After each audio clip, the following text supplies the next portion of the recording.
स्वागत है आपका हमारे चैनल ज्ञान लो में। आज हम बात करेंगे क्रॉप प्रोडक्शन मैनेजमेंट के बारे में, और क्रॉप प्रोडक्शन मैनेजमेंट के अंदर ही हम न्यूट्रिएंट मैनेजमेंट के बारे में बात करेंगे। अब क्रॉप प्रोडक्शन मैनेजमेंट क्या है, पहले तो हम इसको समझ लेते हैं। देखिए, जो हमारा भारत है, जो इंडिया है, वो हमारा एग्रीकल्चर के ऊपर बेस रहता है। यानी कि अगर हम बात करें तो वो खेती के ऊपर डिपेंड है, ज़्यादातर एग्रीकल्चर बेस्ड कंट्री है हमारा। यानी कि यहाँ पे फार्मिंग जो है काफ़ी ज़्यादा होती है। और अगर हम फार्मर्स की बात करें तो फार्मर्स जो हैं वो भी हमारे पास जो है आप कई कैटेगरी में डिवाइड कर सकते हैं। यानी कि स्मॉल, जो जिनके पास लैंड है, छोटी भूमि है, कम भूमि है। इसी तरह से ऐसे फार्मर भी हैं जिनके पास काफ़ी ज़्यादा भूमि है। तो इस तरह से आप उसके अंदर भी कैटेगरीज में डिवाइड कर सकते हैं। और इसी तरह से अगर हम बात कहें तो स्मॉल जो लैंड वाले फार्मर हैं, यानी कि जिनके पास कम भूमि है, इसका मतलब क्या है, उनके पास कम मनी भी होगी इस हिसाब से। और कम मनी होगी तो वो जो है फार्मर उस हिसाब से ही अपनी जो उसके खेतों के अंदर पैदावार है, जो उसके औजार हैं, यानी कि जो एग्रीकल्चर टूल्स हैं, टूल्स हो गए या बीज हो गए, वो उस हिसाब से ही बाय कर पाता है। यही होगा कि उस हिसाब से ही बाय कर पाएगा। इसी तरह से जो लार्जर लैंड वाले फार्मर हैं तो वो जो है अपने हिसाब से जो है, अगर हम मनी की बात करें, उनके पास अपनी मनी होगी और इनके कंपैरिजन में ज़्यादा होगी। तो इसीलिए उनके पास सारे टूल्स भी होंगे और वो बहुत वैरायटी के सीड्स भी जो है वो उगा सकते हैं, क्योंकि ज़्यादा भूमि है उनके पास, और हाइयर जो है पैदावार जो है दे सकते हैं। तो इसीलिए हम कह सकते हैं कि अलग अलग कैटेगरी जो है इंडिया के अंदर जो है फार्मर्स की, ये तो हम समझ ही गए हैं। अब देखिए, अगर हम हायर इनपुट देंगे, यानी कि अच्छा बीज लाएंगे और हमारे पास सारे जो औजार होंगे, खेती के जो सारे टूल्स होंगे, इंस्ट्रूमेंट्स होंगे, तो तभी तो हम जो है अच्छी पैदावार कर पाएंगे।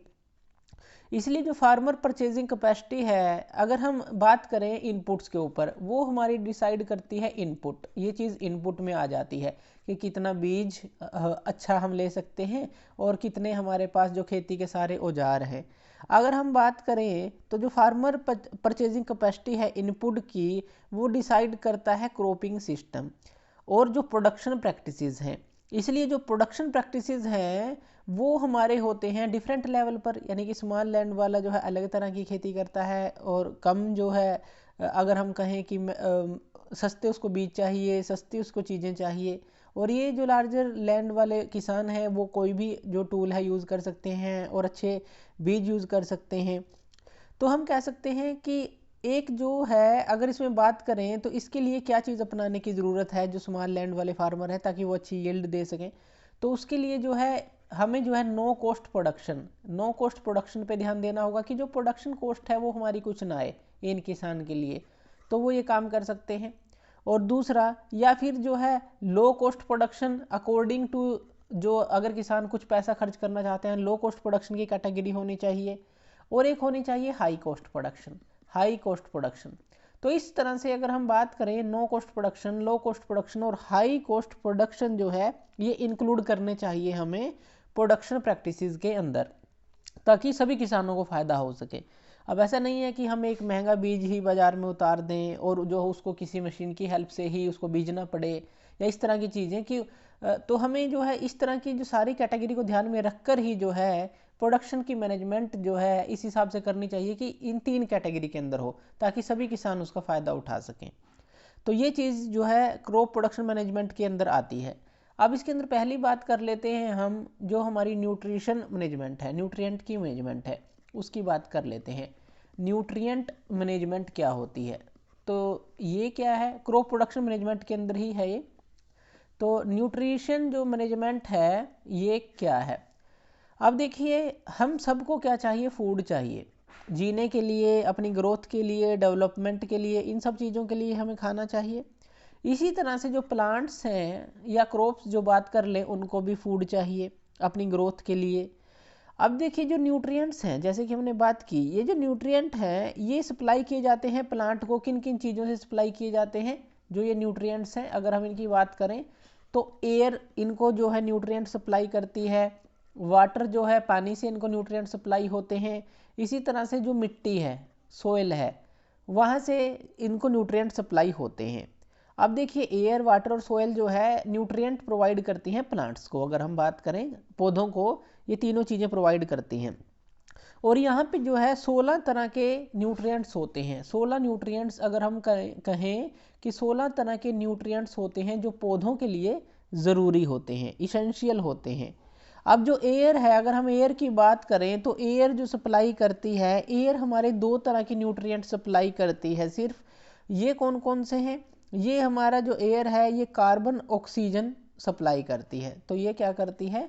कार्बन और ऑक्सीजन को ये वाला न्यूट्रिएंट जो है ये सप्लाई करती है। इसी तरह से अगर हम वाटर की बात करें तो जो वाटर है वो जो है एक तरह का न्यूट्रिएंट सप्लाई करता है जो कि हाइड्रोजन है। तो हाइड्रोजन जो है वाटर से आता है। और बाकी जो, अब देखिए 2 हो गए और एक ये 3 हो गए। जो सोयल है अदर 13 जो न्यूट्रिएंट्स है ये सप्लाई करती है। टोटल कितने थे? 16। एयर ने 2 सप्लाई किए, वाटर ने 1, 3 हो गए, और बाकी के जो 13 बचे वो सोयल जो है अप्लाई करते हैं। यानी कि जो सोयल है, मिट्टी है, उसका उपजाऊ होना और उसका इस लायक होना बहुत ही ज़रूरी है कि वो न्यूट्रिएंट्स को सप्लाई कर सके और पेड़ पौधे जो हैं, प्लांट्स जो हैं, अच्छी तरह से ग्रोथ कर सकें। अब देखिए जो सोयल सप्लाई करती है इसके अंदर से जो 6 न्यूट्रिएंट्स हैं वो लार्ज क्वांटिटी में चाहिए होते हैं पेड़ पौधों को। अगर हम 6 न्यूट्रिएंट्स की बात करें तो ये लार्ज क्वांटिटी में चाहिए पौधों को, और इसीलिए जो है 6 न्यूट्रिएंट जो लार्ज क्वांटिटी में चाहिए इनको हम नाम दे देते हैं मैक्रो न्यूट्रिएंट्स। मैक्रो यानी कि ज़्यादा क्वांटिटी में चाहिए, तो मैक्रो न्यूट्रिएंट्स इनको नाम दे दिया जाता है। इसी तरह से जो हमारे अदर 7 न्यूट्रिएंट्स हैं, यानी कि टोटल 13 सप्लाई कर रही थी, 6 तो लार्ज क्वांटिटी में चाहिए तो मैक्रो न्यूट्रिएंट्स हो गए, और जो 7 है वो जो है स्मॉल क्वांटिटी में चाहिए, तो इसलिए ये मैक्रो था। और इसको हम नाम देते हैं कि ये होते हैं माइक्रो न्यूट्रिएंट। तो माइक्रो न्यूट्रिएंट्स जो है ये हमें स्मॉल क्वांटिटी में चाहिए तो हम इसको माइक्रो न्यूट्रिएंट्स नाम दे देते हैं। अब अगर इन न्यूट्रिएंट्स की डेफिशिएंसी हो जाती है तो वो क्या अफेक्ट करती है? प्लांट की ग्रोथ के ऊपर, रिप्रोडक्शन के ऊपर, और उनकी जो रोगों से लड़ने की क्षमता है उनके ऊपर जो है वो प्रभाव डालती है। तो इसलिए सारे न्यूट्रिएंट जो हैं बहुत ही ज़रूरी होते हैं। इसलिए फर्टिलाइज़र का भी यूज़ किया जाता है ताकि हम उसको पूरे न्यूट्रिएंट्स जो हैं सप्लाई कर सकें। अब सोइल के अंदर बात करें, जो ये 6 न्यूट्रिएंट्स हैं, अगर मैक्रो न्यूट्रिएंट्स की बात करें तो मैक्रो न्यूट्रिएंट्स कौन कौन से होते हैं तो वो बात कर लेते हैं। तो जो 6 न्यूट्रिएंट्स हैं और जिनको हम बोल रहे हैं कि जो मैक्रो न्यूट्रिएंट्स हैं वो कौन कौन से हैं? अब उसके अंदर हमारा आ जाता है नाइट्रोजन, फास्फोरस, उसके बाद आ जाता है हमारा potassium. Nitrogen, phosphorus, potassium, calcium, magnesium और सल्फर। कैल्शियम, मैग्नीशियम और जो हमारा है सल्फर, तो ये आ जाते हैं इसके अंदर। ये सारे 1 2 3 4 5 6 यानी कि 6 जो हैं मैक्रोन्यूट्रिएंट्स हैं। और अगर हम जो बाकी के 7 बच्चे हैं, जो 7 हैं जो माइक्रो न्यूट्रिएंट्स हैं, ये कौन कौन से होते हैं? ये हमारे होते हैं आयरन हो गया, उसके बाद जो है मैग्नीज हो गया, उसके बाद बोरोन हो गया, उसके बाद जिंक हो गया, उसके बाद कॉपर हो गया, और उसके बाद जो मोलिब्डेनम है वो हो गया, और क्लोरीन हो गया।